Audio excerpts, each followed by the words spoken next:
Hi hello ಎಲ್ರಿಗೂ ನಮಸ್ಕಾರ. Welcome back to Vandana Manjunath channel. Friends, ಎಲ್ಲರೂ ಹೇಗಿದ್ದೀರಾ? ಎಲ್ಲರೂ ಚೆನ್ನಾಗಿದ್ದೀರಾ ಅಂತ ಅಂದ್ಕೊಳ್ತಾ ಇದ್ದೀನಿ ಫ್ರೆಂಡ್ಸ್. ಹಾಗಿದ್ರೆ ಬನ್ನಿ ವ್ಲಾಗ್ನ ಸ್ಟಾರ್ಟ್ ಮಾಡೋಣ. ವ್ಲಾಗ್ನ ಸ್ಟಾರ್ಟ್ ಮಾಡೋದಕ್ಕೂ ಮುಂಚೆ ಯಾರಾದರೂ ಚಾನಲ್ಗೆ ಸಬ್ಸ್ಕ್ರೈಬ್ ಆಗದೆ ನೋಡ್ತಾ ಇದ್ದಾರೆ, ಸೊ ಪ್ಲೀಸ್ ಸಬ್ಸ್ಕ್ರೈಬ್ ಮಾಡ್ಕೊಳ್ಳಿ ಅಂತ ಹೇಳ್ತಾ ವ್ಲಾಗ್ನ ಸ್ಟಾರ್ಟ್ ಮಾಡ್ತಾ ಇದ್ದೀನಿ. ಫ್ರೆಂಡ್ಸ್, ನಾನು ಇವತ್ತಿನ ವ್ಲಾಗಲ್ಲಿ ಯಾವುದ್ರ ಬಗ್ಗೆ ಮಾಹಿತಿ ಕೊಡ್ತಾ ಇದ್ದೀನಿ ಅಂದರೆ, ಸೊ ಫ್ರೆಂಡ್ಸ್, ನಾನಿವತ್ತು ಫೇಸ್ನ ನಾವು ಶೇವ್ ಮಾಡೋದ್ರ ಬಗ್ಗೆ ನಾನು ನಿಮಗೆ ಮಾಹಿತಿನ ಕೊಡ್ತಾ ಇದ್ದೀನಿ. ಫ್ರೆಂಡ್ಸ್, ಏನಂದರೆ, ಸೊ ಸಾಕಷ್ಟು ಕ್ವೆಶನ್ಸು ಫೇಸ್ನ ಶೇವ್ ಮಾಡ್ತಾರೆ ಹೆಣ್ಮಕ್ಳು ಅಂದಿದ ತಕ್ಷಣ ತುಂಬಾ ಕ್ವೆಶನ್ಸ್ ಇರುತ್ತೆ. ಸೊ ಮೊದಲನೇ ಸರಿ ನನಗೂ ಅಷ್ಟೇ ಕ್ವೆಶನ್ಸ್ ಇತ್ತು. ಓಕೆನಾ? ಸೊ ನಾವು ಮಾಡ್ಬೋದಾ, ಹೆಣ್ಮಕ್ಳು ಈ ಥರ ಎಲ್ಲ ಮಾಡ್ಬೋದಾ, ಅದರಿಂದ ಏನಾದರೂ ಸೈಡ್ ಎಫೆಕ್ಟ್ ಆಗುತ್ತಾ, ಫೇಸ್ ಏನಾದರೂ ಕೊಯ್ಕೊಳ್ಳೋ ಥರ ಆಗಿಬಿಡುತ್ತಾ, ಏನಾದರೂ ಡ್ಯಾಮೇಜ್ ಆಗಿಬಿಡುತ್ತಾ, ಅದು ಒಂದು ಕ್ವೆಶನು. ಆಮೇಲೆ ಏನಂದರೆ, ನಾವು ಫೇಸನ್ನು ಶೇವ್ ಮಾಡಬೇಕಂದ್ರೆ ಗಂಡಸರ ಥರನೇ ನಮಗೂ ಹೇರ್ಸ್ ಗ್ರೋತ್ ಆಗಿಬಿಡುತ್ತಾ, ಆಮೇಲೆ ಏನಾದರೂ ಒಂದ್ಸಲಿ ನಾವು ಬ್ಲೇಡ್ ಹಾಕಿಬಿಟ್ಟು ಮತ್ತೆ ನಮಗೇನಾದರೂ ಹೇರ್ಸ್ ಜಾಸ್ತಿ ಬಂದುಬಿಟ್ರೆ, ಹೆವಿಯಾಗಿ ಗ್ರೋತ್ ಆಗಿಬಿಟ್ರೆ ಏನು ಮಾಡೋದು ಅನ್ನೋ ಭಯ ಸಾಮಾನ್ಯವಾಗಿ ಎಲ್ಲರಿಗೂ ಇರುತ್ತೆ. ಸೊ ಫಸ್ಟ್ ನನಗೂ ಕೂಡ ಇತ್ತು. ನಾನು ಫಸ್ಟ್ ಸರಿ ಶೇವ್ ಮಾಡ್ಕೊಳ್ಳೋದಕ್ಕೂ ಮುಂಚೆ ಹೀಗೆ ಸಾಕಷ್ಟು ಯೋಚನೆಗಳನ್ನ ಮಾಡಿದ್ದೆ. ಅದು ಎಲ್ರಿಗೂ ತಲೆಗೆ ಬರುವಂಥ ಸಾಮಾನ್ಯವಾದ ಪ್ರಶ್ನೆ. ಅದಕ್ಕೋಸ್ಕರನೇ ನಾನಿವತ್ತು ವಿಡಿಯೋನ ಮಾಡಿಬಿಟ್ಟು ನಿಮಗೆ ಇರುವಂತಹ ಕ್ವೆಶನ್ಸ್ ಬಗ್ಗೆ ನಾನು ಕ್ಲಾರಿಟಿ ಕೊಡ್ತಾ ಇದ್ದೀನಿ. ಹಾಗೆ ನಾನು ನಿಮಗೆ ನನ್ನ ಒಂದು ಫೇಸ್ನ ಶೇವ್ ಮಾಡಿಬಿಟ್ಟು ತೋರಿಸ್ತಾ ಇದ್ದೀನಿ, ಯಾವ ಥರ ನಮಗೆ ರಿಸಲ್ಟ್ ಸಿಗುತ್ತೆ ಅಂತ ಹೇಳಿಬಿಟ್ಟು. ಓಕೆನಾ?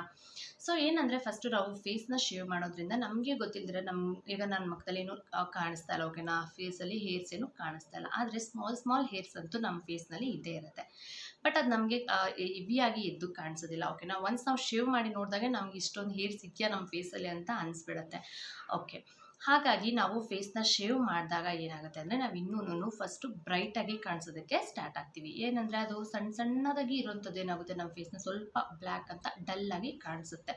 ಬಟ್ ನಾವು ಫೇಸ್ನ ಶೇವ್ ಮಾಡಿದಾಗ ನಮ್ಮ ಫೇಸ್ ಬಂದುಬಿಟ್ಟು ಬ್ರೈಟಾಗಿ ಕಾಣಿಸುತ್ತೆ. ಓಕೆನಾ? ಆಮೇಲೆ ನಾವು ಯಾವುದೇ ಒಂದು ಮೇಕಪ್ನ ಹಾಕ್ಕೊಳ್ತೀವಲ್ವ, ಮೇಕಪ್ ಮಾಡ್ಕೊಳ್ತೀವಲ್ವ, ಆವಾಗ ಅದು ನೀವು ಯೋಚನೆ ಮಾಡಿ, ಹೇರ್ ಮೇಲೆ ನಾವು ಸಣ್ಣ ಕೂದಲಿದ್ದಾಗ ಅದ್ರ ಮೇಲೆ ಹಾಕೋಂಥ ಮೇಕಪ್ಗೂ ನಾವು ಹೇರ್ಸ್ ಎಲ್ಲ ರಿಮೂವ್ ಮಾಡಿಬಿಟ್ಟು ನಾವು ಮೇಕಪ್ ಮಾಡ್ಕೊಂಡಾಗ ನಮಗೆ ಏನಾಗುತ್ತೆ, ನೀಟಾಗಿ ಹೋಗಿ ಅದು ಸ್ಕಿನ್ಗೆ ಅಡ್ಜಸ್ಟ್ ಆಗುತ್ತೆ. ಹೇರ್ಸ್ ಇದ್ದಾಗ ಅದು ಒಂದು ಸ್ವಲ್ಪ ವೈಟ್ ಪ್ಯಾಚಸ್ ಥರ ಎದ್ದೊಳಕ್ಕೆ ಸ್ಟಾರ್ಟ್ ಆಗುತ್ತೆ, ಅಥವಾ ಒಂದು ಸ್ವಲ್ಪ ಹೇರ್ಸ್ ಎಲ್ಲನೂ ಒಬ್ಬೊಬ್ಬರ ಫೇಸಲ್ಲಿ ಜಾಸ್ತಿ ಹೇರ್ಸ್ ಇರುತ್ತೆ. ಸೊ ಅಂಥವ್ರಿಗೆಲ್ಲ ಏನಾಗುತ್ತೆ, ಆ ಕ್ರೀಮ್ ಎಲ್ಲ ಏನಾಗುತ್ತೆ, ಅದು ಹೇರ್ ಮೇಲೆ ಇದ್ದಾಗ ಒಂಥರ ಅನ್ಕಂಫರ್ಟ್ ಅಂತ ಅನಿಸುತ್ತೆ, ಚೆನ್ನಾಗಿ ಕಾಣಿಸೋದಿಲ್ಲ. ಹಾಗಾಗಿ ನಾವು ಫೇಸ್ನ ಶೇವ್ ಮಾಡಿಕೊಂಡು ನಾವು ಮೇಕಪ್ ಮಾಡಿಕೊಂಡ್ರೆ ನಮಗೆ ತುಂಬಾ ಬೆನಿಫಿಟ್ ಇದೆ ಫ್ರೆಂಡ್ಸ್. ಹಾಗಾಗಿ ನಾವು ಫೇಸನ್ನು ಶೇವ್ ಮಾಡ್ಕೊಳ್ಳೋದ್ರಿಂದ ನಮಗೆ ಯಾವುದೇ ಸೈಡ್ ಎಫೆಕ್ಟ್ ಅಂತೂ ಇಲ್ಲ. ಹಾಗೆ ನಮಗೆ ಹೇರ್ ಜಾಸ್ತಿ ಗ್ರೋತ್ ಆಗುತ್ತಾ? ಖಂಡಿತವಾಗ್ಲೂ ಇಲ್ಲ. ಖಂಡಿತವಾಗ್ಲೂ ನಮಗೆ ಫೇಸು ಜಾಸ್ತಿ ಹೇರ್ಸು ಗ್ರೋತ್ ಆಗೋದಿಲ್ಲ. ಈಗ ನಮ್ಗೆ ಎಷ್ಟು ಹೇರ್ಸ್ ಇರುತ್ತೆ ಅದೇ ಥರನೇ ಮತ್ತೆ ಗ್ರೋತ್ ಆಗುತ್ತೆ ಹೊರತು ಎಕ್ಸ್ಟ್ರಾ ಆಗಿ ಯಾವುದೂ ಗ್ರೋತ್ ಆಗೋದಿಲ್ಲ. ಫೇಸಲ್ಲಿ ಹೇರು ಎಕ್ಸ್ಟ್ರಾ ಗ್ರೋತ್ ಏನು ಆಗೋದಿಲ್ಲ. ಸೊ ನೀವು ಐಬ್ರೋ ಮಾಡಿದಾಗ ನಿಮಗೆ ಐಬ್ರೋಸಲ್ಲಿ ಎಕ್ಸ್ಟ್ರಾ ಗ್ರೋತ್ ಆಗುತ್ತೆ. ಖಂಡಿತವಾಗ್ಲೂ ನಾವು ಒಂದ್ಸರಿ ಬ್ಲೇಡ್ ಹಾಕಿದಾಗ ಸೊ ಅದೇನಾಗುತ್ತೆ, ಕಟ್ಟಾಗಿರುತ್ತೆ ಅಲ್ವಾ. ಸೊ ಕಟ್ಟಾಗಿರೋ ಕಾರಣ ಅದು ಮತ್ತೆ ನಮಗೆ ಗ್ರೋತ್ ಆಗ್ತಾ ಇರುತ್ತೆ. ನಾವು ಥ್ರೆಡ್ಡಲ್ಲಿ ತೆಗೆದಾಗ ಏನಾಗುತ್ತೆ ಅಂದರೆ, ಅದು ನೀಟಾಗಿ ಒಳಗಡೆಯಿಂದ ತೆಗಿತಾರೆ ಅವರು. ಓಕೆನಾ? ಅದು ನಿಧಾನವಾಗಿ ಬೆಳೆಯುತ್ತೆ. ಬಟ್ ಇದು ಕಟ್ಟಾದ ಏನಾಗುತ್ತೆ, ಜಲ್ದಿ ಬೆಳೆಯುತ್ತೆ. ಅದೊಂದೇ ರೀಸನ್ನು. ನಾವು ಬ್ಲೇಡ್ ಹಾಕಿದ್ರೆ ಯಾಕೆ ನಮ್ಗೆ ಬೇಗ ಬರುತ್ತೆ ಅಂದರೆ, ಅದು ಫುಲ್ಲಾಗಿ ಕಟ್ಟಾಗೋದಿಲ್ಲ, ಅರ್ಧದಲ್ಲಿ ಕಟ್ಟಾಗ ನಾವು ಈ ಥರ ಕಟ್ ಮಾಡಿದ್ರು ನಾವು ಸ್ಕಿನ್ ಮೇಲೆ ಕಟ್ಟಾಗುತ್ತೆ ಹೊರತು ಸ್ಕಿನ್ ಒಳಗಡೆಯಿಂದ ಕಟ್ಟಾಗೋದಿಲ್ಲ ಅದು. ಬಟ್ ನಾವು ಐಬ್ರೋದಲ್ಲಿ ಹಿಂಗೆ ಥ್ರೆಡ್ಡಲ್ಲಿ ಕಿತ್ತಾಗ ಏನಾಗುತ್ತೆ, ಒಳಗಡೆಯಿಂದನೇ ಬರುತ್ತೆ. ಸೊ ಅದು ನಿಧಾನವಾಗಿ ಮತ್ತೆ ಬೆಳೆಯೋದಕ್ಕೆ ಟೈಮ್ ಹಿಡಿಯುತ್ತೆ. ಸೊ ಹಾಗಾಗಿ ನಮಗೆ ಬೇಗ ಗ್ರೋತ್ ಆಗುತ್ತೆ. ಆಮೇಲೆ ಇನ್ನೊಂದು ಏನಪ್ಪ ಅಂದರೆ, ಅಪ್ಪರ್ ಲಿಪ್ಪಲ್ಲೂ ಅಷ್ಟೇ ಫ್ರೆಂಡ್ಸ್. ನೀವು ಬೇಕಂದರೆ ನೀವು ಶೇವ್ ಮಾಡಬೇಕಂದ್ರೆ ಬ್ಲೇಡ್ನ ಯೂಸ್ ಮಾಡ್ಬೋದು. ಇಲ್ಲ ನನಗೆ ಶೇವ್ ಮಾಡೋಕ್ಕೆ ಇಷ್ಟ ಇಲ್ಲ ಅಪ್ಪರ್ ಲಿಪ್ಪು ಅಂತ ಹೇಳಿದ್ರೆ ನೀವು ಥ್ರೆಡ್ನೇ ಯೂಸ್ ಮಾಡ್ಬೋದು, ಇಲ್ಲ ಅಂದರೆ ವ್ಯಾಕ್ಸ್ ಯೂಸ್ ಮಾಡ್ಬೋದು. ಬಟ್ ನನಗೆ ಗೊತ್ತಿರೋ ಪ್ರಕಾರ ವ್ಯಾಕ್ಸು ತುಂಬಾ ಕಷ್ಟ, ಅದು ತುಂಬಾ ಪೇನ್ ಆಗುತ್ತೆ ಅಲ್ವಾ. ಸೊ ಸಾಫ್ಟ್ ಇರೋಂಥ ಜಾಗದಲ್ಲಿ ನಾವು ವ್ಯಾಕ್ಸ್ನ ಹಾಕಿದಾಗ ಸ್ವಲ್ಪ ನಮಗೆ ರಿಮೂವ್ ಮಾಡ್ಬೇಕಾದ್ರೆ ಕಷ್ಟ ಅಂತ ಅನಿಸುತ್ತೆ. ಸೊ ಅದಕ್ಕೆಲ್ಲದಕ್ಕೂ ಬೆಸ್ಟ್ ಏನಪ್ಪ ಅಂದರೆ, ನಾವು ಶೇವ್ ಮಾಡೋದೇ ಬೆಸ್ಟ್. ಸೊ ಈ ಒಂದು ಪಾರ್ಟಲ್ಲಿ ನಾವು ಅಪ್ಪರ್ ಲಿಪ್ಪಲ್ಲಿ ನಾವು ಥ್ರೆಡ್ಡಲ್ಲಿ ತೆಗೆಸ್ತೀನಿ ಅಂತ ಹೇಳಿದ್ರು ಸ್ವಲ್ಪ ಪೇನ್ ಅನಿಸುತ್ತೆ ಅಲ್ವಾ. ಒಬ್ಬೊಬ್ಬರಿಗೆ ಒಂದೊಂದು ಥರ ಗ್ರೋತ್ ಇರುತ್ತೆ, ಒಬ್ಬೊಬ್ಬರಿಗೆ ಅಪ್ಪರ್ ಲಿಪ್ಪಲ್ಲಿ ಗ್ರೋತ್ ಇರೋದಿಲ್ಲ. ಬಟ್ ನಮಗೆಲ್ಲ ಅಪ್ಪರ್ ಲಿಪ್ಪಲ್ಲಿ ಜಾಸ್ತಿನೇ ಗ್ರೋತ್ ಇದೆ. ಸೊ ಹಾಗಾಗಿ ನನಗೆ ಥ್ರೆಡ್ಡಲ್ಲಿ ಮಾಡಿಸ್ಬೇಕಂದ್ರೆ ಸಖತ್ ಪೇನ್ ಅಂತ ಅನಿಸುತ್ತೆ. ಒಂದ್ಸಲಿ ನಾನು ಮಾಡಿಸಿದ್ರೆ ಒಂದು ಸುಮಾರು ಸರಿ ನಾನು ಮಾಡಿಸೋದೇ ಇಲ್ಲ. ಏನಂದರೆ ಅಷ್ಟು ಪೇನ್ ಆಗುತ್ತೆ, ಅದಕ್ಕೋಸ್ಕರ ನಾನು ಮಾಡಿಸೋದೇ ಇಲ್ಲ. ಸೊ ನಿಮಗೆ ಒಂದು ಕ್ಲಾರಿಟಿ ಸಿಕ್ಕಿದೆ ಅಂತ ಅಂದ್ಕೊಳ್ತೀನಿ. ಏನಂದರೆ, ಎಕ್ಸ್ಟ್ರಾ ಏನು ನಮಗೆ ಫೇಸಲ್ಲಿ ಹೇರು ಗ್ರೋತ್ ಆಗೋದಿಲ್ಲ. ಗಂಡಸರ ಥರ ನಮ್ಗೆ ಏನಾದರೂ ಕೂದಲು ಬಂದುಬಿಡುತ್ತಾ ಅನ್ನೋ ಭಯ ಏನಾದರೂ ಇದೆ, ಅದನ್ನು ಬಿಟ್ಬಿಡಿ. ಆ ಥರ ಎಲ್ಲ ಏನೂ ಆಗೋದಿಲ್ಲ. ಎಷ್ಟಿರುತ್ತೋ ಅಷ್ಟೇ ಇರುತ್ತೆ. ಓಕೆನಾ? ಅಷ್ಟೇ ಗ್ರೋತ್ ಆಗುತ್ತೆ, ಆಗೋದೇ ಇಲ್ಲ ಅಂತೇನಿಲ್ಲ, ಅಥವಾ ಹೆವಿ ಗ್ರೋತ್ ಆಗುತ್ತೆ ಅಂತೇನಿಲ್ಲ, ಎಷ್ಟಿದೆಯೋ ಅಷ್ಟೇ ಆಗುತ್ತೆ. ಸೊ ನೋಡಿ, ನನ್ನ ಫೇಸ್ ಇವಾಗ ಎಷ್ಟು ಕ್ಲಿಯರಾಗಿ ಕಾಣಿಸ್ತಾ ಇದೆ. ಸೊ ನಾನು ನಿಮಗೆ ಶೇವ್ ಮಾಡಿ ತೋರಿಸ್ತೀನಿ ನನ್ನ ಫೇಸಲ್ಲಿ ಎಷ್ಟು ಹೇರ್ಸ್ ಬರುತ್ತೆ ಅಂತ. ಬನ್ನಿ ನೋಡೋಣ. ಸೊ ನಾನೀಗ ಫೇಸ್ನ ಶೇವ್ ಮಾಡೋದಕ್ಕೆ ಬ್ಲೇಡ್ನ ಬಳಸ್ತಾ ಇದ್ದೀನಿ ಫ್ರೆಂಡ್ಸ್. ಇದು ಬಂದುಬಿಟ್ಟು ನಿಮ್ಗೆ ಇವಾಗ ಆನ್ಲೈನಲ್ಲಿ ಶಾಪ್ಸಲ್ಲಿ ಎಲ್ಲ ಕಡೆ ಸಿಗುತ್ತೆ. ಸೊ ಪ್ಲೇನ್ ಆಗಿರೋದು ಸಿಗುತ್ತೆ, ಮತ್ತು ಸ್ವಲ್ಪ ಜಿಗ್ಸಾಗ್ ಥರ ಇರೋದು ಸಿಗುತ್ತೆ. ಸೊ ನೀವು ಯಾವ ಬ್ಲೇಡ್ ಬೇಕಾದ್ರೂ ಯೂಸ್ ಮಾಡ್ಬೋದು. ಆದರೆ ಒಂದು ಆ ಬ್ಲೇಡ್ ಮಾತ್ರ ಶಾರ್ಪ್ ಇರೋಂಥದ್ದು ಯೂಸ್ ಮಾಡಿ. ಆಮೇಲೆ ನೀವು ಒಂದ್ಸರಿ ಶೇವ್ ಮಾಡಿದ್ಮೇಲೆ ಬ್ಲೇಡ್ನ ನೀಟಾಗಿ ವಾಶ್ ಮಾಡಿಬಿಟ್ಟು ಆ ತೇವಾಂಶ ಎಲ್ಲ ಒರೆಸ್ಬಿಟ್ಟು, ನಾವೇನು ಕ್ರೀಮ್ ಏನಾದರೂ ಹಾಕಿ ಮಾಡಿದರೆ ಆ ಕ್ರೀಮ್ ಎಲ್ಲ ನೀಟಾಗಿ ತೆಗೆದ್ಬಿಟ್ಟು ವಾಶ್ ಮಾಡಿಬಿಟ್ಟು ನೀಟಾಗಿ ಅವ್ರು ಕ್ಯಾಪ್ ಕೊಟ್ಟಿರ್ತಾರಲ್ವ, ಕ್ಯಾಪಲ್ಲಿ ಇಟ್ಟು ನೀವು ಇಡಿ. ಇಲ್ಲಾಂದರೆ ಅದೊಂದು ಸ್ವಲ್ಪ ಬೇಗನೆ ಕಿಲುಬು ಬರೋ ಥರ ಆಗುತ್ತೆ, ಆಮೇಲೆ ಶಾರ್ಪ್ನೆಸ್ ಬೇಗ ಹಾಳಾಗ್ಬಿಡುತ್ತೆ. ಹಾಗಾಗಿ ಇದನ್ನು ಮೇಂಟೈನ್ ಮಾಡೋದನ್ನು ಸ್ವಲ್ಪ ಅದ್ರ ಬಗ್ಗೆ ನೀವು ಸ್ವಲ್ಪ ಕೇರ್ ತಗೊಳ್ಳಿ. ಸೊ ನಾನೀಗ ಫೇಸ್ನ ಶೇವ್ ಮಾಡಬೇಕಾದ್ರೆ ಫಸ್ಟಿಗೆ ಲೋಷನ್ ಅಥವಾ ಮಾಯ್ಶ್ಚರೈಸಿಂಗ್ ಕ್ರೀಮ್ ಇದ್ದರೆ ಹಚ್ಕೊಳ್ಳಿ, ಇಲ್ಲಾಂದರೆ ಆ್ಯಲೋವೆರಾ ಜೆಲ್ ಇದ್ದರೆ ಆ್ಯಲೋವೆರಾ ಜೆಲ್ನ ಹಚ್ಕೊಳ್ಳಿ. ಸೊ ಯಾವುದಾದ್ರೂ ಒಂದು ಆ ಕ್ರೀಮ್ ಥರದನ್ನು ಹಚ್ಕೊಂಡು ಮಾಡಿದ್ರೆ ಈಸಿಯಾಗಿ ನೀವು ಮಾಡ್ಕೊಳ್ಬೋದು. ಸೊ ನೋಡಿ, ನಾನೀಗ ಒಂದು ಕಡೆಯಿಂದ ಹಚ್ಕೊಂಡು ಮಾಡ್ಕೊಂಡು ಬರ್ತೀನಿ. ಸೊ ಆವಾಗ ನನಗೆ ಈಸಿ ಆಗುತ್ತೆ. ನಾನೀಗ ಇಲ್ಲಿ ಲೋಷನ್ನ ಹಚ್ಕೊಳ್ತಾ ಇದ್ದೀನಿ. ಸೊ ನಾವು ಎಲ್ಲಿ ಮಾಡ್ತೀವಿ ಫಸ್ಟು ಅಲ್ಲಿ ನಾವು ಲೋಷನ್ನ ಹಚ್ಕೊಂಡು ಮಾಡ್ಕೊಂಡು ಬಂದರೆ ಡ್ರೈ ಆಗೋದಿಲ್ಲ. ಸೊ ನೋಡಿ, ಈ ಥರ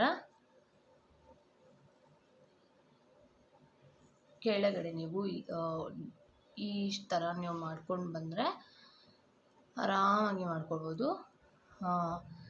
ಏನಾದರೂ ಫೇಸ್ ಕಟ್ಟಾಗಿಬಿಡುತ್ತೆ, ಕೊಯ್ದುಕೊಳ್ಬಿಡುತ್ತೆ ನಮ್ಮ ಫೇಸ್ ಮಾಡ್ಕೊಳ್ಬೇಕಂದ್ರೆ, ಅದೆಲ್ಲ ಏನೂ ಇಲ್ಲ.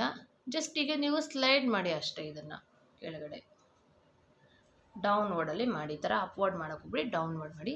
ಸೊ ನೋಡ್ರಲ್ಲ, ಇವಾಗ ನನಗೆ ಫೇಸ್ ಇಷ್ಟು ಕ್ಲಿಯರಾಗಿ ಕಾಣಿಸ್ತಾ ಇತ್ತು. ಆ್ಯಂಡ್ ಇವಾಗ ಕೂಡ ನಿಮ್ಗೆ ಗೊತ್ತಾಗೋದಿಲ್ಲ, ಬಟ್ ನಾನು ಇಲ್ಲಿ ತೋರಿಸ್ತೀನಿ ಎಷ್ಟು ಹೇರ್ಸ್ ಬರುತ್ತೆ ಅಂತ.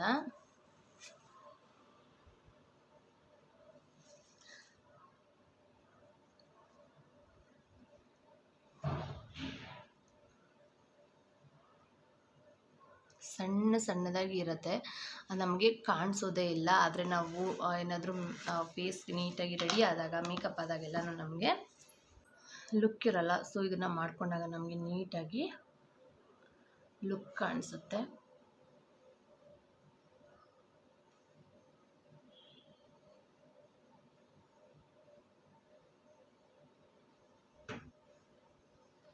ಸೊ ನಾನು ಅಪ್ಪರ್ ಲಿಪ್ ಕೂಡ ಮಾಡ್ಕೊಳ್ತೀನಿ, ಯಾಕಂದರೆ ನಾನು ಹೇಳ್ದಂಗೆ ನನಗೆ ಹೆವಿ ಗ್ರೋತ್ ಇರೋದ್ರಿಂದ ಅಪ್ಪರ್ ಲಿಪ್ ಮಾಡ್ಬೇಕಾದ್ರೆ ನನಗೆ ಥ್ರೆಡ್ಡಲ್ಲಿ ಸಖತ್ ಪೇನ್ ಅಂತ ಅನಿಸುತ್ತೆ. ಹಾಗಾಗಿ ನಾನು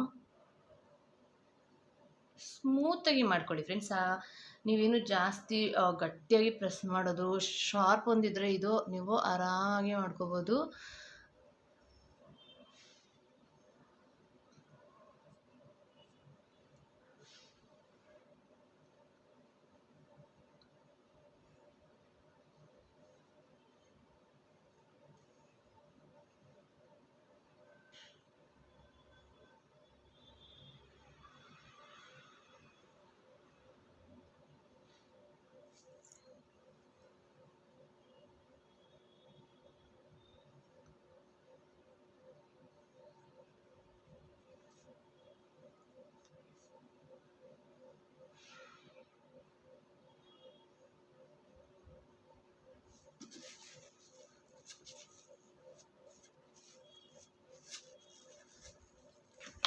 ಮಾಡ್ಕೊಳ್ತೀನಿ ಅಂದರೆ ಡ್ರೈ ಫೇಸಲ್ಲಿ ಮಾಡ್ಕೊಳಕ್ಕೆ ಹೋಗ್ಬಿಡಿ ಫ್ರೆಂಡ್ಸ್.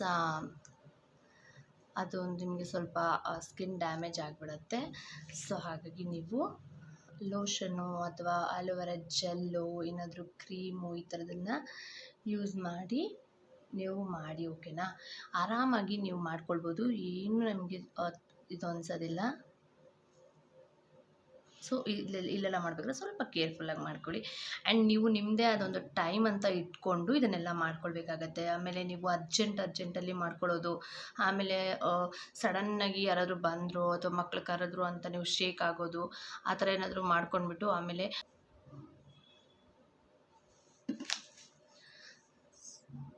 ನೋಡಿ, ನನಗೆ ಗೊತ್ತಿಲ್ಲ ಕಾಣಿಸ್ತಾ ಇದೆಯಾ ಇಲ್ವಾ ಅಂತ. ಸೊ ಎಷ್ಟು ಹೇರ್ಸ್ ಇರೋದೆ ನಮ್ಮ ಫೇಸಲ್ಲಿ ನಮಗೆ ಕಾಣುತ್ತೆ. ಆ್ಯಂಡ್ ಎಷ್ಟು ಹೇರ್ಸ್ ಇದೆ ಅಷ್ಟೇ ಗ್ರೋತ್ ಆಗುತ್ತೆ. ಅದ್ರ ಬಗ್ಗೆ ಏನು ಯೋಚನೆ ಮಾಡಿಬಿಡಿ. ಎಕ್ಸ್ಟ್ರಾ ಏನಾದರೂ ಗ್ರೋತ್ ಆಗಿಬಿಡತ್ತೆ ಅನ್ನೋದ್ರ ಬಗ್ಗೆ ಎಲ್ಲನೂ ಯೋಚನೆ ಬಿಟ್ಬಿಡಿ.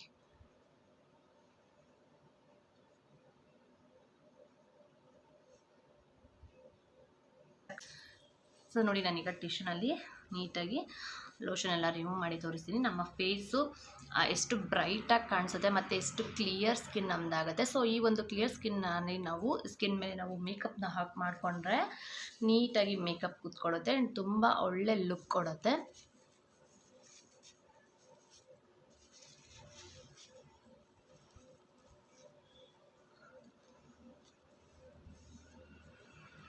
ಅಪ್ಪರ್ ಲಿಪ್ ಕೂಡ ಮಾಡ್ಕೊಂಡಿದ್ದೀನಿ ನಾನು. ನೋಡಿ ಫ್ರೆಂಡ್ಸ್, ನನ್ನ ಒಂದು ಫೇಸ್ ಎಷ್ಟು ಕ್ಲಿಯರ್ ಮತ್ತು ಸಾಫ್ಟ್ ಕೂಡ ಆಗುತ್ತೆ. ನಾವು ಕ್ರಮೇಣವಾಗಿ ಮಾಡ್ತಾ ಮಾಡ್ತಾ ಸಾಫ್ಟ್ ಕೂಡ ಆಗುತ್ತೆ. ಕ್ಲಿಯರ್ ಸ್ಕಿನ್ ಅಂತ ಅನಿಸುತ್ತೆ ನಮ್ಮದು ಫೇಸು. ಸೊ ನೋಡಿದ್ರಲ್ಲ ಫ್ರೆಂಡ್ಸ್, ಏನೂ ಒಂದು ತೊಂದರೆ ಇಲ್ಲದೆ ನಾವು ಆರಾಮಾಗಿ ಮಾಡ್ಕೊಳ್ಬೋದು. ಆ್ಯಂಡ್ ಒಂದೇ ನೀವು ತಿಳ್ಕೊಬೇಕಾಗಿರೋದು, ನೀವು ಈ ಥರ ಎಲ್ಲ ಏನು ಮಾಡೋಕೆ ಹೋಗ್ಬಿಡಿ. ಆ್ಯಂಡ್ ಈ ಥರ ಎಲ್ಲ ಇದು ಮಾಡೋಕೆ ಹೋಗ್ಬಿಡಿ. ನೀಟಾಗಿ ಈ ಥರ ಮೇಲಿಂದ ಕೆಳಗಡೆ ಈ ಥರ ಮಾಡ್ಕೊಂಡು ಬಂದರೆ ಆಯಿತು. ಆ್ಯಂಡ್ ಇದನ್ನು ನಾನು ಇವಾಗ ಮಾಡಿದ್ದೀನಲ್ವ, ಯೂಸ್ ಮಾಡಿದ್ದೀನಿ, ಕ್ರೀಮೆಲ್ಲ ಹಾಕಿ ಯೂಸ್ ಮಾಡಿದ್ದೀನಲ್ವ.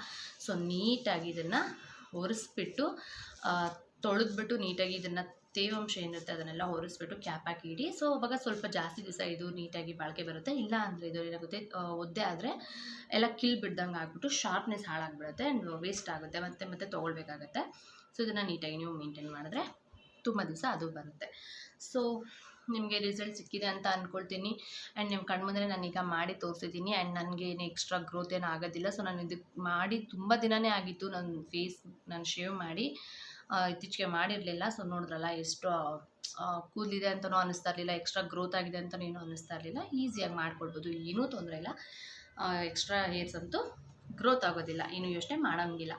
ಸೊ ನೋಡಿದ್ರಲ್ಲ ಫ್ರೆಂಡ್ಸ್, ಈ ಒಂದು ಮಾಹಿತಿ ನಿಮಗೆಲ್ರಿಗೂ ಇಷ್ಟ ಆಗಿರುತ್ತೆ ಅಂತ ಅಂದ್ಕೊಳ್ತಾ ಇದ್ದೀನಿ. ಇಷ್ಟ ಆಗಿದ್ರೆ ಒಂದು ಲೈಕ್ ಮಾಡಿ, ಹಾಗೆ ಚಾನಲ್ಗೆ ಸಬ್ಸ್ಕ್ರೈಬ್ ಆಗೋದನ್ನು ಮರಿಬಿಡಿ ಅಂತ ಹೇಳ್ತಾ ಬ್ಲಾಗ್ನ ಇಲ್ಲಿಗೆ ಎಂಡ್ ಮಾಡ್ತಾ ಇದ್ದೀನಿ ಫ್ರೆಂಡ್ಸ್. ಮತ್ತೆ ಸಿಗೋಣ ಬೇರೆ ಒಂದು ಮಾಹಿತಿಯೊಟ್ಟಿಗೆ ಅಂತ ಹೇಳ್ತಾ ಬ್ಲಾಗ್ನ ಇಲ್ಲಿಗೆ ಎಂಡ್ ಮಾಡ್ತೀನಿ. Thanks for watching. Thank you all. Bye.